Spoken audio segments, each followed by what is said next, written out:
உக்ரைனுக்கு இந்த ட்ரோன் டெக்னாலஜியை எப்படியாவது கொடுக்கணும்.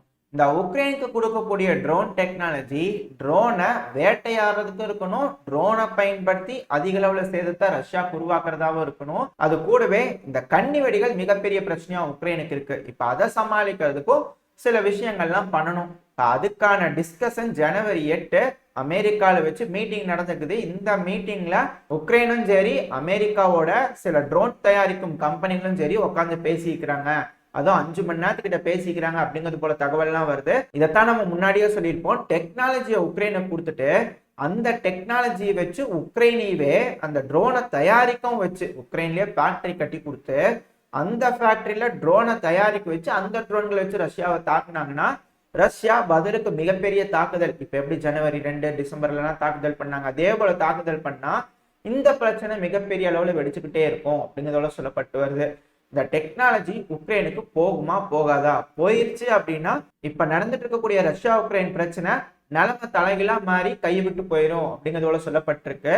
இந்த செய்திகள் வந்துட்டு இருக்கிற இதே சமயத்துல வேற ஒரு செய்திகளும் வந்துட்டு இருக்கு. ப்ளூம்பர்க் தரப்புல இருந்து ஒரு ஆர்டிகல் ரிலீஸ் ஆயிருக்கு. அந்த ஆர்டிகல் படி பாத்தீங்கன்னா G7 நாடுகள், உக்ரைன், குளோபல் சவுத் இவங்க எல்லாரும் உட்காந்து ரஷ்யாவோட சீக்கிரட்டா பீஸ் நெகோசியேஷன் பண்ணிட்டு இருக்காங்க அப்படிங்கிறது போல. இது சும்மா டைவர்ஷனுக்காக கூட ஆர்டிகலா இருக்கலாம். ஏன்னா உக்ரைன் என்ன சொல்றாங்க, அவங்களோட பீஸ் ஃபார்முலாவை ரஷ்யா ஃபாலோ பண்ணும் அப்படிங்கிறதுல சொல்றாங்க. ஆனா அதுக்கு ரஷ்யா ஒத்துக்குவாங்களா? ஏன்னா இது ரொம்ப பெரிய அளவுல போயிருச்சு. ரொம்ப நாள் இந்த போர் நடந்துருச்சு. ரஷ்யாவுக்கு இழப்புகள் இருக்கு, அதிக அளவுல இருக்கு, உக்ரைனுக்கு அதிக அளவுல இருக்கு. இப்படி இருக்கும்போது ரஷ்யா பிடிக்கப்பட்ட பகுதியில விட்டுட்டு திரும்பவும் போயிடணும், பழையபடி நீங்க கேட்கற நெகோசியேஷனுக்கு ஒத்துக்குவேன் அப்படின்னு சொன்னா ரஷ்யா ஒத்துக்குவாங்களா அப்படின்ற கேள்வி வருது. அது மட்டும் இல்லாம இது ஒரு சைக்காலஜிக்கல் வார்ஃபேரா கூட இருக்கலாம். ஏன்னா உக்ரைனோட மக்களுக்கு இப்போ மாஸ் மொபிலைசேஷன் பண்றதுனால உக்ரைனோட மக்களுக்கு இந்த கவர்மெண்ட் மேல கோபம் வந்துடலாம். அதனால ஏதோ ஒரு கிளர்ச்சி வெடிக்கலாம், ஏதோ ஒரு பிரச்சனை வரலாம். அதான் கமுக்கமா வைக்கிறதுக்காக இது போல பேச்சுவார்த்தை நடக்குது அப்படிங்கிறதோட செய்திகள் விடுறாங்க அப்படிங்கிறது சொல்லப்பட்டு வருது. இது எது உண்மை எது பொய்ன்றது தெரியல. எதுனாலும் இந்த பிரச்சனை கையை மீறி போகாம பிரச்சனை சுமூகமா முடிஞ்சிருச்சுன்னா நல்லதான். பேச்சுவார்த்தை ஏதோ சுமூகமா முடிஞ்சிருச்சுன்னா அது போல கூடிய சீக்கிரத்துல ரஷ்யா உக்ரைன் பிரச்சனை முடிஞ்சிடும்ன்ற நம்பிக்கையில இந்த பதிவு நம்ம ஆரம்பிக்கலாம். இது போல பல தகவல்கள் தான் இந்த பதிவுல இருக்க போது. அனைவருக்கும் வணக்கம், நான் உங்கள் செந்தில், இது உங்கள் செந்தில் டிஃபென்ஸ். இப்ப நடந்துட்டு இருக்கக்கூடிய ரஷ்யா உக்ரைன் பிரச்சனையா இருக்கட்டும், இஸ்ரேல் கசா பிரச்சனையா இருக்கட்டும், அது கூட உலக செய்திகளா இருக்கட்டும், உடனுக்குடன் தெரிஞ்சுக்க நம்ம சேனலை மறக்காம சப்ஸ்கிரைப் பண்ணிக்கோங்க. அப்படி சப்ஸ்கிரைப் பண்ணாதான் நம்ம போடக்கூடிய பதிவுகள் உங்களுக்கு இன்ஸ்டன்டா வரும். அது கூடவே நம்ம சேனலும் அடுத்தடுத்த வளர்ச்சி அடையும். உங்களோட ஆதரவு எப்ப எனக்கு இருக்குன்ற நம்பிக்கையில பதிவுகளை பெயரலாம். இப்ப நடந்துட்டு இருக்கக்கூடிய ரஷ்யா உக்ரைன் போர்ல ரஷ்யா இந்த ஃப்ரண்ட் லைன் இருக்குல்ல, கர்கிவ் பகுதி, ரஷ்யாவோட பகுதியிலிருந்து அதிக அளவுல ஃபேப் குண்டுகளை போட ஆரம்பிச்சிருக்காங்க. ஃபேப் 250 இருக்கட்டும், ஃபேப் 500 ஆகட்டும், அதிக அளவுல இந்த சுமி கர்கிவ் பகுதியில போட ஆரம்பிச்சிருக்காங்க. ஜனவரி 15 இன்னொரு 3-4 நாள் இருக்கா. ஜனவரி 15 இருந்து 20ஆம் தேதிக்குள்ள கண்டிப்பா ரஷ்யா இந்த சுமி ஓப்லாஸ்ட், கர்கிவ் ஓப்லாஸ்டுக்குள்ள நுழைஞ்சிருவாங்க. அதுக்கான ப்ரிப்பரேஷன் செய்ய ஆரம்பிச்சிட்டாங்க. ஏன்னா இன்டெலிஜென்ஸ் தகவல்லாம் அப்படிதான் கொடுத்துட்டு இருக்கு அப்படிங்கிறது போல போலியான தகவல் உள்ள வந்துகிட்டு இருக்கு. நம்ம புருடா இன்டெலிஜென்ஸ் சொல்லிட்டு இருக்கிறாங்க. இது போல ரஷ்யா ப்ரிப்பேர் ஆயிட்டாங்க. அதிக அளவுல கூடிய சீக்கிரம் இந்த சுமி ஓப்லாஸ்டையும் கர்கிவ் ஓப்லாஸ்டையும் தாக்குதல் பண்ண வாய்ப்பு இருக்கு. ஒருவேளை அங்க தாக்குதல் பண்றதா சொல்லி அங்க இருக்கக்கூடிய போர்ஸை திடீர்னு குப்பியான்ஸ்க்கு பக்கம் டைவர்ட் பண்ணி விட்டாலும் ஆச்சரியப்படுறதுக்கு இல்லை. எதுனாலும் பொறுத்து தான் பார்க்கணும். ஏன்னா சமீப காலமே இந்த குப்பியான்ஸ்க் பகுதியில பாத்தீங்கன்னா முன்னேற்றம் கொஞ்சம் கம்மியா இருக்கு. ஏன்னா உக்ரைனோட வீரர்கள் ரொம்ப அதிக அளவுல டிஃபெண்ட் பண்றாங்க அந்த குப்பியான்ஸ்க் பகுதியில. இப்படி இருக்கும்போது அந்த சின்கோக்கா வில்லேஜ்லாம் பாத்தீங்கன்னா போயிரும் அப்படின்னு நினைச்சிட்டு இருந்தது, ரஷ்யா சீக்கிரமா பிடிச்சிருவாங்கன்னு சொல்லிட்டு. ஆனா இப்ப வரைக்கும் உக்ரைனியன்ஸ் ரொம்ப சூப்பரா டிஃபெண்ட் பண்ணிட்டு இருக்காங்க.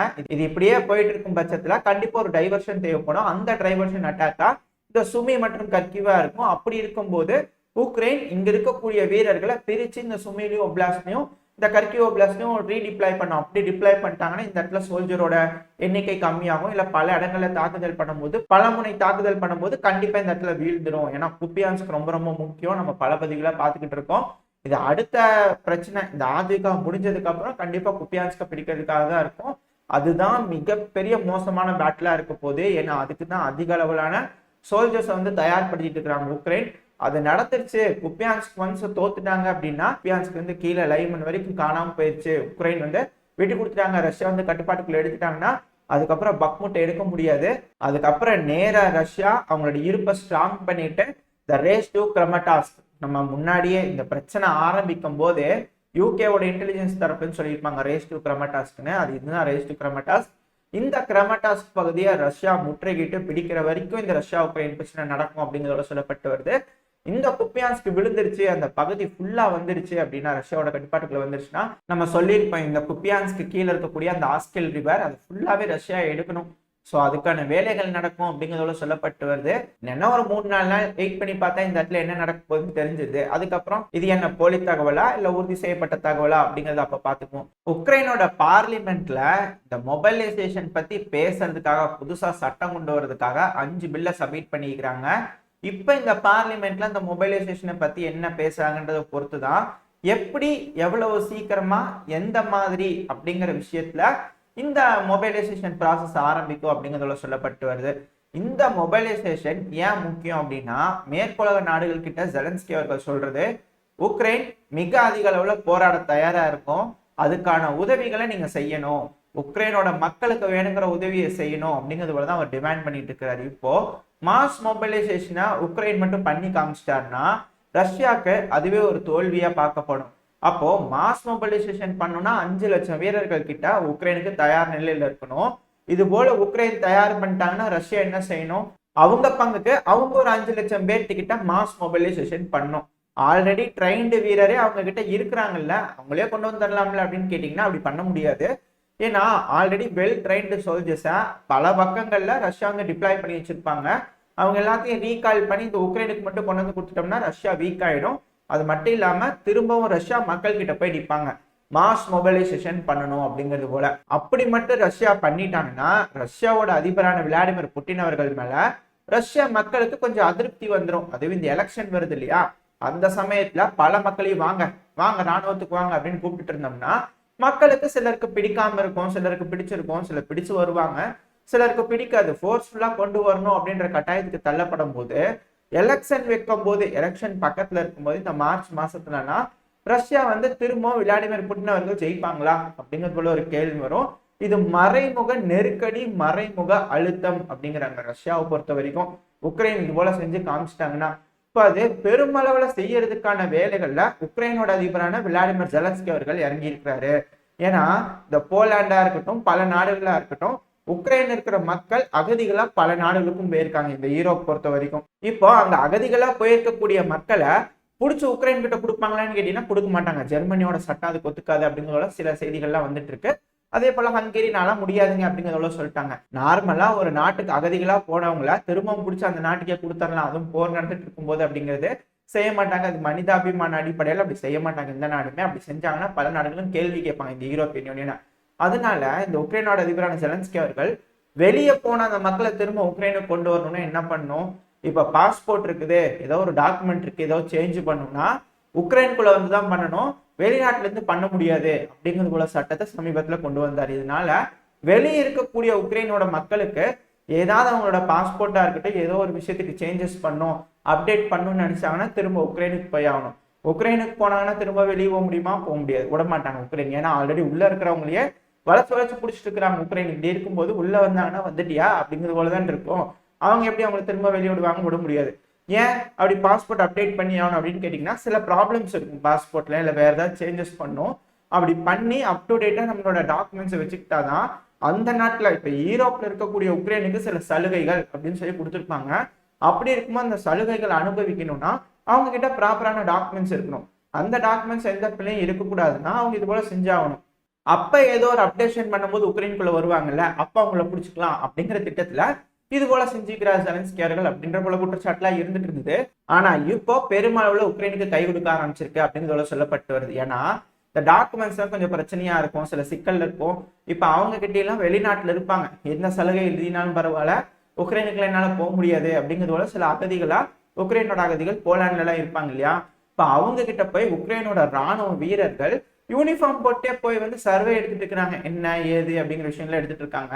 இந்த டாக்குமெண்ட்ஸ் எல்லாம் எடுத்துட்டாங்க அப்படின்னா உக்ரைன் இந்த போலாண்ட்ல இருக்கக்கூடிய உக்ரைனோட மக்களை திரும்ப மீட்டெடுத்துக்குவாங்க அப்படிங்கிறதோட சொல்லப்பட்டு வருது. இதை செஞ்சுட்டாங்கன்னா மற்ற நாட்டில் இருக்கக்கூடிய உக்ரைனியன்ஸை போலாண்டுக்கு அனுப்பி வைப்பாங்க, போலாண்டு தள்ளி விட்டுருவாங்க உக்ரைனுக்குள்ள அப்படிங்கிறதோட சொல்றாங்க. இது போல செஞ்சுட்டா வெளியே போயிருக்கக்கூடிய உக்ரைனோட மக்களை திரும்ப உக்ரைனுக்கு கொண்டு வந்துடலாம். ஏன்னா மற்ற நாடுகள் மேல குற்றம் வைக்க முடியாது. கேட்டோம்னா என்ன சொல்லுவாங்க, நாங்களே என்ன செய்யலீங்க, போலாண்டுக்கு தான் போயிருக்கிறாங்க அந்த மக்கள்லாம், நாங்களே எதுவும் பண்ணல அப்படிங்கிறத சொல்லுவாங்க. ஆனா இப்போ போலாண்டுக்கு போன மக்கள் உக்ரைனுக்கு போயிடுவாங்க. அவங்க எப்பவும் நல்லவங்களாவே இருப்பாங்க, போலாந்து மட்டும் இப்போ குற்றவாளியா மாறிடுவாங்கன்னா போலாந்து அதெல்லாம் கண்டுக்க மாட்டாங்க அப்படிங்கிறதோட சொல்லப்படுது. ஏன்னா இப்போ போலாண்டுல ஒரு தீ விபத்து நடந்துக்குது ஒரு ஹோட்டல்ல. அதுக்கு பின்னாடி இந்த உக்ரைனோட சில நபர்கள் இருந்திருக்கலாம். இந்த அகதிகளா வந்திருக்காங்களா, அவங்களோட பிரச்சனை பெருந்தொல்லையா இருக்கு. ஏன்னா இதுக்கு முன்னாடி பதிவுகள்லாம் பார்த்துருப்போம். உக்ரைன் அகதிகளா போனவங்கள போலாண்டோட மக்களை புல்லிங் பண்றது, இது போல செய்திகள்லாம் வந்துட்டு இருக்கு. ஆக போலாண்டோட மக்களுக்கு மறைமுகமாகவும் நேராகவும் இந்த உக்ரைனை பார்த்தாலே பிடிக்கல அப்படிங்கிறது போல ஒரு விஷயம் இருக்கும். ஆல்ரெடி இந்த போலாண்டுக்கு போகக்கூடிய தானியங்களா இருக்கட்டும், மற்ற எல்லா விஷயத்தையும் பிளாக் பண்ணி வச்சிருக்காங்க. உக்ரைனால பிடிக்கல அப்படிங்கிறது யதார்த்தமான உண்மை. இது போலாண்டுக்கு மட்டும் இல்ல, போலாண்டை சுத்தி இருக்கக்கூடிய பார்டர் கண்ட்ரிஸ்க்கு பிடிக்கல அப்படிங்கிறது தெரிய வருது. இப்படி இருக்கும்போது போலாண்டு வழியா போன எல்லா உக்ரைனியன்களும் திருப்பி எடுத்துக்கலாம் உக்ரைன் அப்படிங்கறத நினைக்குது. இது ஒரு கட்டம். ஏன்னா சைட்ல ஒரு பதிவோடும் அதை பாத்தீங்கன்னாலே உங்களுக்கு தெரியும், இது போல வேலைகள்லாம் போலாண்டு நடந்துட்டு இருக்கு அப்படின்னு சொல்லிட்டு. இப்ப அதிக அளவு நம்ம மொபிலைசேஷன் பண்ணிட்டா ரஷ்யாவுக்கு பிரச்சனை, ரஷ்யா மொபிலைசேஷன் பண்ணணுன்ற கட்டாயத்துக்கு தள்ளப்படுவாங்க. ஏன்னா அவங்க மாஸ் மொபிலைசேஷன் பண்ணியாச்சு. அப்போ ஃபுல் ஃபோர்ஸ்ல ஃப்ரண்ட் லைனுக்கு அனுப்பிட்டாங்கன்னா ரஷ்யா அதை தடுத்து நிறுத்ததுக்காக அவங்க தரப்புலயும் ஆளுங்களை இறக்கணும். அவங்களும் ட்ரெயினுக்கு ஒரு 100 பேர் இறக்கணும் இல்லையா? அப்படி இறக்குனா ரஷ்யாவோட எலெக்ஷன் வரப்போது, அந்த எலெக்ஷனுக்கு சிக்கலாகும் அப்படிங்கிறதோட சொல்லப்பட்டு வருது. இது போல நெருக்கடிகள் ரஷ்யாவுக்கு இருக்கு. இது எப்படி சமாளிக்க போறாங்க அப்படிங்கிறத பொறுத்து இருந்தா பார்க்கணும். அப்புறம் இந்த ஒடசா பகுதிகளில் சைடில் லோட் ஆயிருக்கும் பதிவு பார்த்தீங்கன்னா தெரியும். இந்த ஒடசா பகுதினா பிடிக்காத மக்களை பட்ட பகல்ல நடு ரோட்ல வச்சு இது போல கடத்திட்டு போறாங்களே இந்த ஆர்மி பர்சன்ஸ், ஏன் இதனால ஏதாவது பிரச்சனை ஆகுமா அப்படின்னு கேட்டீங்கன்னா, இந்த உக்ரைன் மொபைலைசேஷன் பண்ற தீவிரத்தில் இருக்கிறதுனால அதிக அளவுல மக்களோட விருப்பத்துக்கு எதிராக மக்களை வந்து ஃபோர்ஸ்ஃபுல்லா ராணுவத்துக்கு அனுப்புறாங்க. இதனால உக்ரைனுக்கு சரியில்லை, நல்லது இல்லை. இதே போல தொடர்ந்து போயிட்டு இருக்கும் பட்சத்துல புரட்சி வெடிக்கலாம் அப்படிங்கிறதோட சொல்லப்பட்டு வருது. இது உக்ரைனுக்கு கூட பிரச்சனை. இதை அவங்க எப்படி சமாளிக்கிறாங்க அப்படிங்கிறதையும் பொறுத்து தான் பார்க்கணும். இதோட இந்த பதிவு நம்ம முடிச்சுக்குவோம். இந்த பதிவு எப்படி இருந்துச்சு, உங்களுக்கு பிடிச்சிருக்கா? பிடிச்சுனா லைக் பண்ணிட்டு உங்க ஃப்ரெண்ட்ஸ் அண்ட் ஃபேமிலியோட ஷேர் பண்ணிக்கோங்க. அது கூடவே மறக்காம இந்த பதிவு எப்படி இருந்துச்சு உங்களோட கருத்துக்களை கமெண்ட் செக்ஷன்ல சொல்லுங்க.